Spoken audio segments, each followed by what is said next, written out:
Hey guys, how's it going? There we go. So I'm out here in a cornfield that I've hunted before. You saw me hunting it a couple times earlier in this year. This isn't where I really wanted to be.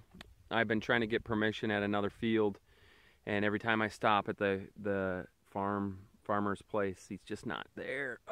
So anyways, got my first good signal here. I only have a couple hours, but even if this is all I end up with today, this is good. So let's take a look at this. By the way, I don't think I mentioned this, but it is December 2nd. So how cool is that? How cool is this?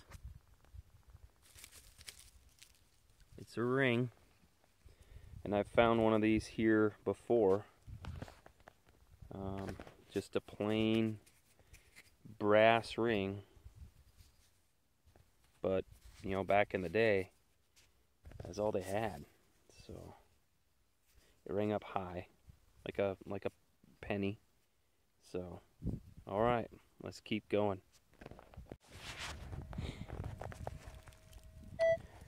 All right, guys. So I'm gonna just take a little brief moment here to show you, because some of you I may not be aware of this, or you might have heard me say I'm hunting in two-tone Ferrous. Okay, so this is what that means on the E-Trac. So you go over here to your audio settings, go all the way down past response to tone ID. I know my screen's all messed up, but anyways, you change the number of tones to 2, and you change the signals or the sounds to ring off of Ferrous. Okay, and then you put an open pattern. What that means is you see FE and CO. This is the Ferrous number and the conductive number. When you have conductive tones, the detector makes a sound based on that second number. When you're doing it in Ferrous, it rings off of this first number. And what it does is, on Ferrous tones that are, I think it considers 27 and above to be Ferrous, it gives you a low grunt. Everything that's higher than that for the first number gives you a high tone. So listen. See? Now, you might ask, why would you ever do that? Well, in a nail-infested field like this, hunting in conductive tones is going to give you a lot of false signals. And also, when you're hunting in a field like this, you pretty much want to dig everything that's not iron, because there's not very many signals.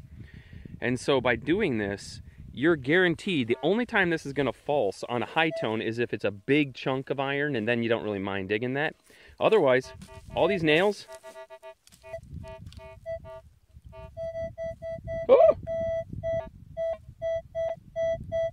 Look at that. There's 1120 right there, okay? So I got to remember this one right here, because here's the funny thing. I have a signal over here that I had gotten, and that's why I did this tutorial. So I was planning on coming back over here and being like, check this out.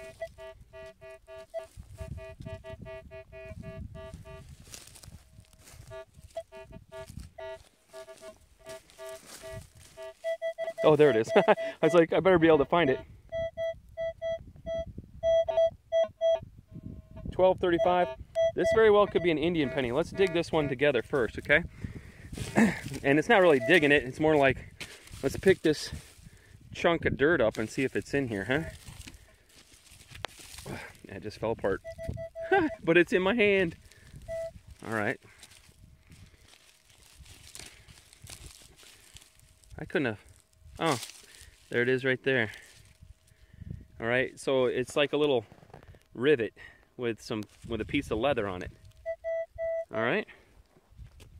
So anyways, I'm gonna go back and I'm gonna get that other non-ferrous signal. You could see the hole that I had dug right next to it. That's where I dug that ring, and I totally missed it. So it's not foolproof, and sometimes it falses like over a big, you can't see it, but over a big clump or a hole. Like if you scan over a hole, it'll false. But let's go get this.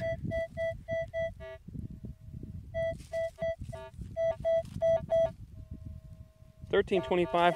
I'm not hopeful about this one. I think this is going to end up being something like a shotgun shell head stamp. But oh man, this is a long video clip. That's all right.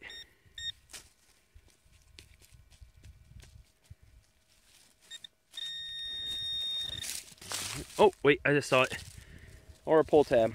So there you go. 4-minute clip on how to use two-tone ferrous in an iron nail infested field and why I use it. On to the next. Brass crotal bell versus steel plow. That's a bummer.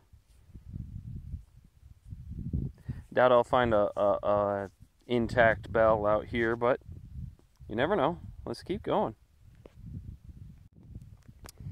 Just a couple steps from where I found that fragment of crotal bell. I just dug this. This is an example of a larger piece of iron that two-tone ferrous will false on. But again, I don't mind, and that's pretty cool. I think that's probably a piece of horse tack, or some sort of buckle from a horse. Maybe, I don't know. Well, let's keep going. Another one of those pieces of iron that falsed on me in two-tone ferrous, but again, another piece that I'm glad I dug it. So another neat buckle, probably from a horse tack. So I just found this cool button, guys.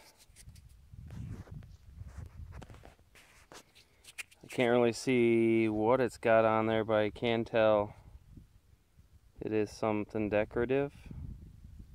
Looks like it could be a ship with some sails. No. I'll get it cleaned up, but man, that's cool. Two-tone ferrous pulled that out.